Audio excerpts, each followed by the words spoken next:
Call 5, Immanuel Quickley saves the day for the Raptors. RJ Barrett goes off in the fourth quarter. They beat the Hornets. Let's go to the film room. The only thing that's originally filmed is that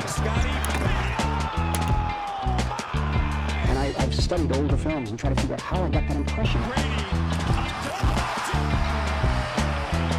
I was getting meetings right in the cutting room. The unique thing about film is an art form. Exactly. Is the editing.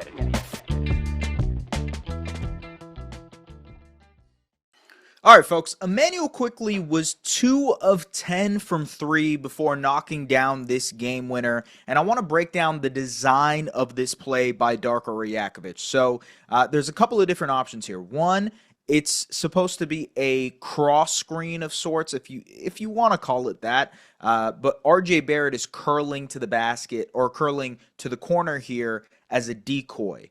And so that sets up a couple of different things. What the Raptors really are trying to get at is Immanuel Quickley coming off of the ball. And you'll see this happen exactly like that. So as RJ Barrett curls, now you see the primary action the Raptors are trying to run, which is basically a pin down screen for Immanuel Quickley to pop out in this area. Now, truthfully, I thought with 1.6 seconds left that the Hornets would switch all actions so that they don't get caught sleeping on a screen and have to chase out one of the Raptors shooters. But they didn't decide to do that. Zion James actually fights through this screen. Moussa Diabate stays with Scottie Barnes. And that's sensible because obviously if they do mess up this switch and it's Scottie who has an opportunity on Zion James, or he's able to basically just attack the basket with 1.6 seconds left and finish, Raptors force overtime. But in fact, the other thing happens. So Zion James fights through. Moussa Diabate decides not to switch this screen and Quickley gets daylight. It's a pretty good look. Quickley lets it fly, and the Raptors win the game. Now, as I mentioned, folks, as we welcome you inside the film room, appreciate you guys tapping in. As always, make sure to like, comment, subscribe, do those things that you guys usually do to help this get out to other people. It was a strugglesome game for the Raptors in general. It was, look, the end score was 97-96 in a basketball game in 2026. Can't believe it's already 2026, but yeah. That's bad. The Raptors were 7 of 34 from 3. They shot 20% from 3. They also shot 41% from the field. It was not a great offensive game to watch, truthfully. It was ugly, and the Raptors had to grind it out. They also had to grind it out because Brandon Ingram left the game halfway through with a right thumb sprain. He did not return. Scottie Barnes left the game for a brief amount of time in the fourth quarter. He got his knee checked out. He was able to return, obviously, as you saw in that play. But no Brandon Ingram, so it required more opportunities for Immanuel Quickley, more opportunities for RJ Barrett, more opportunities for Sandro Mamu, and those three were massive in the fourth quarter of this game. It was electric for the Raptors, who were at one point down 10 points in the fourth quarter, and at some point in the game they were down 13 points. RJ Barrett carved up the Hornets for 16 points, all in the fourth quarter. IQ had 8 points in that fourth quarter, including that very, very clutch three-point shot. But I want to break down some of the offensive possessions for the Raptors that led to that moment. So Raptors down 8 here with 8:40 left in the fourth quarter. Good job by Immanuel Quickley to recognize that, I believe that's Con Knipple, is digging in on this Jamal Shed drive. So Quickley is going to shake out to above the break. One, to create an easier passing window, but also to create more space for himself to knock down this catch and shoot three. And as you can see from this little hop that he does, he is praying that that shot goes in because he had been struggling all night with the three ball. Love the connection with Shed and Quickley. You see in pseudo transition here, Shed with the bounce pass to Immanuel Quickley. The Hornets miscommunicate this switch. Moussa Diabate steps up on IQ, obviously with IQ being willing to take this shot. Instead, Quickley fakes, drives all the way baseline, and the help isn't ready. He finishes the layup. We've talked about this play in particular for RJ Barrett. It's a Spain pick and roll where Immanuel Quickley will be the exit screen here. Colin Murray-Boyles would be the initial screener. It's a Spain pick and roll, but it has an exit quality to it because IQ doesn't actually set this screen on CMB's guy. He ghosts it. And so that creates an opportunity for RJ Barrett to barrel downhill. Now it's RJ attacking the basket one-on-one against Sion. Goes to the left. I would like for Immanuel Quickley to do more of this stuff. So gets the switch onto Moussa Diabate. Nice pitch back to Colin Murray-Boyles. Relocates. He's trying to get the big man off of his spot. Gets downhill. A good secondary action between Jacoby Walter and RJ Barrett where they kind of make the defense on the strong side make a decision. Now Sion has to decide, okay, am I guarding RJ Barrett? Am I guarding Liam McNeely? RJ uses that, pops out to the above the break and knocks down this three-point shot. This time, dribble handoff into a pick and roll for RJ Barrett, but he actually rejects the screen, goes all the way downhill, nice little decel and floater inside. Exact same play here from the Toronto Raptors. It is a Spain pick and roll with the exit. They kind of botched this, but regardless, it gets a pretty decent look for RJ Barrett, who gets the switch onto Knipple. Knipple, much smaller than Barrett, even though he's a pretty strong defender.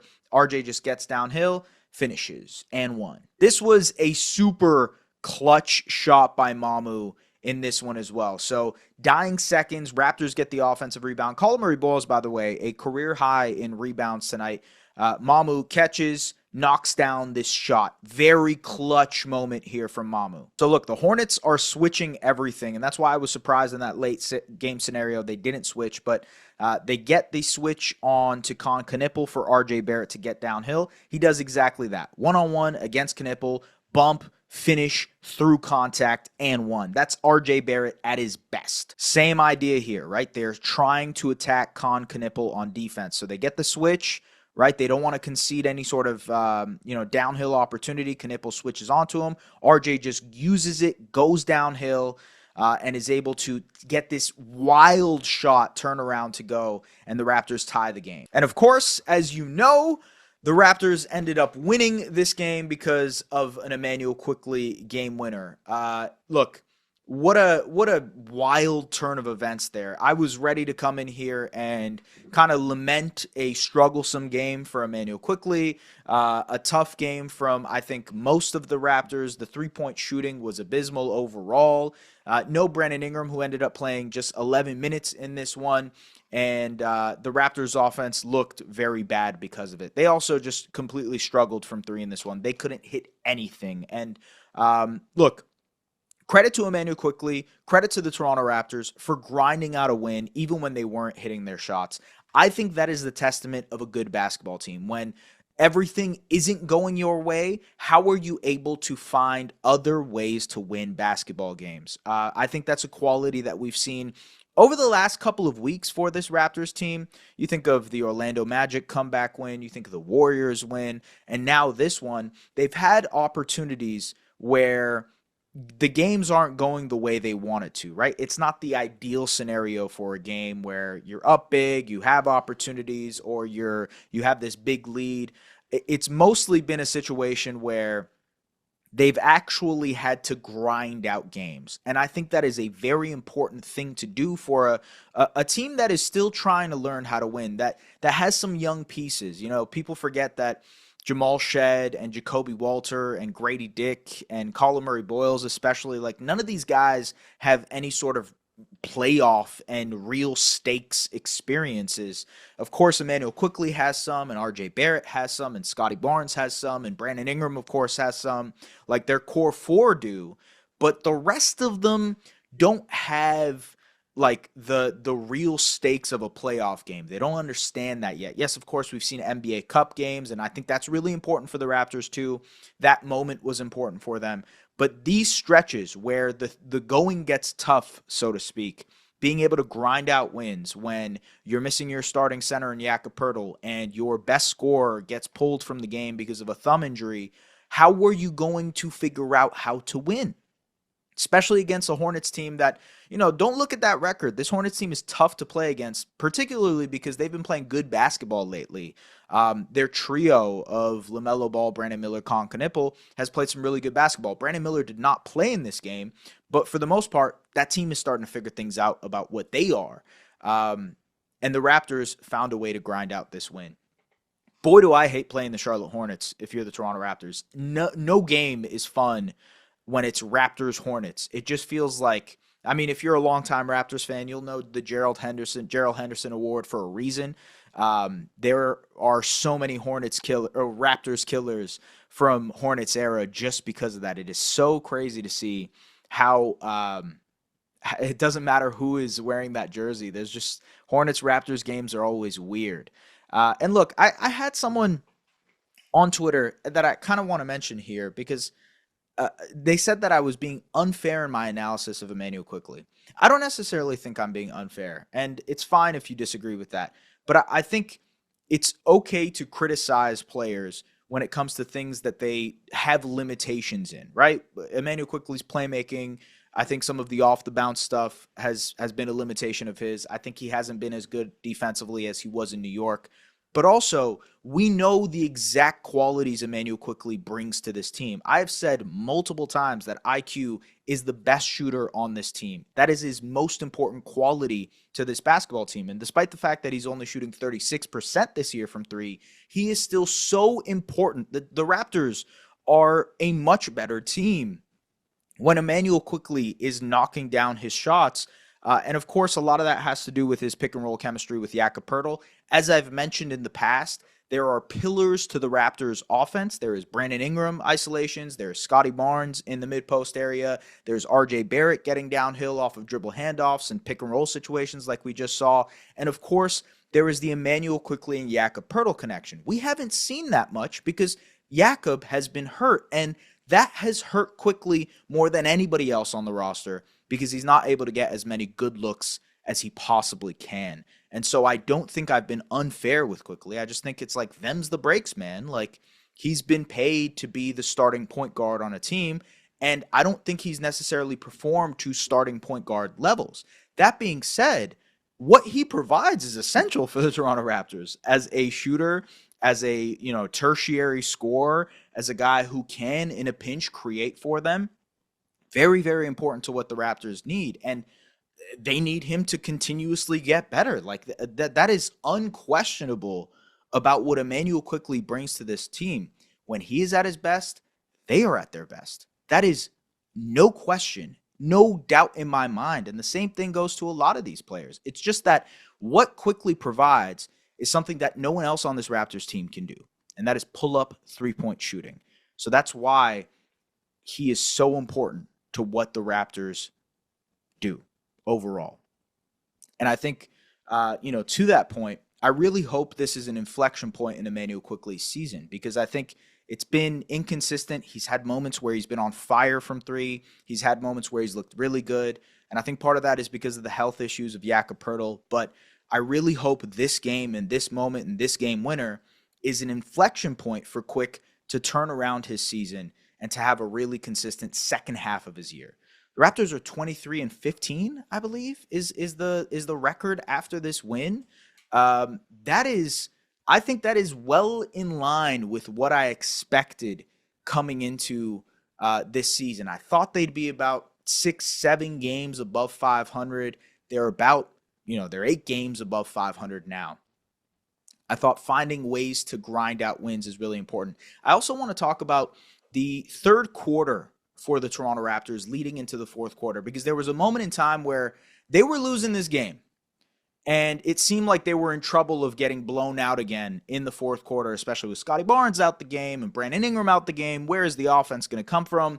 And in the third quarter, Darko Rajakovic leaned on a lineup of Jamal Shed, Grady Dick, Ochai Agbaji, Jamison Battle, and Sandro Mamukelashvili. And that group really spurred the start of that comeback for the Raptors. Let's break down some of these plays from Mamu and Shed. All right, so I'm a huge fan of Jamal Shed, Mamu pick and rolls because it makes a lot of headaches for opposing defenses, because now teams are either going to decide, hey, are we going to switch this action because Shed is so quick at getting downhill, or are we not going to switch this action? And am I going to have to fight through this screen here just to be able to stop Shed at the basket? And that also creates opportunities for Mamu to pop out above the break and knock down those threes. This time they do switch this action. Shed now takes Salon off the bounce. Nice bump. And the floater, he misses, but Mamu, because of that mismatch, has the smaller Sexton on him, gets the offensive rebound and finishes. Now, watch as the gravity of Grady Dick really creates some good looks for the Raptors. So here off of a broken play, Shed gets it, and watch as Grady cuts to the basket here, forcing Tajon Salon to pick up. And as you see here in this corner, it's Grady Dick, or Sandro Mamukelashvili, ready to take advantage above the break. He does, knocks down this three. This time in pseudo transition, Mamu just attacks PJ Hall, who was cooking the Raptors for some reason, by the way. Looks like a One Tree Hill character. Anyways, a good weak side backdoor cut from Jamison Battle as Mamu is driving to the basket. And Battle is found and dunks. In transition, Jamal Shed using that speed and doing it with poise, right? So he's assessing his options. Can I find Ochai? Can I engage Sexton and get Jamison Battle a three? And as you see here, Mamu is sealing off the basket for him already for Shed to be able to drive this ball. And so he sees that, just drives, finishes, right hand, left side. And so, yeah, that part was very essential to me. I thought it was like, hey, the Raptors were searching for something, and they found it with that lineup.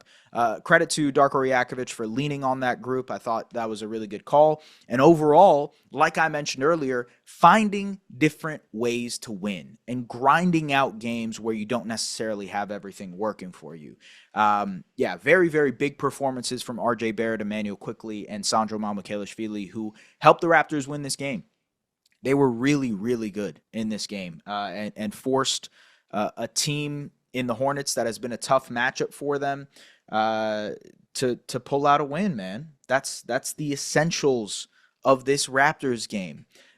Big time, impressive performance from those three as the Raptors now head into a very important game against the Boston Celtics. I will say, I'm not sure what will happen with Brandon Ingram. If it's a right thumb sprain, feels like he might be out for a little bit, maybe a week or something as he gets better with that thumb sprain. I'm not sure. Thumbs are weird. You know, I went bowling 2 weeks ago, and it was all you can bowl. So I bowled for 3 hours, and my thumb still hurts from that. I'm also not a professional athlete, so take that with a grain of salt.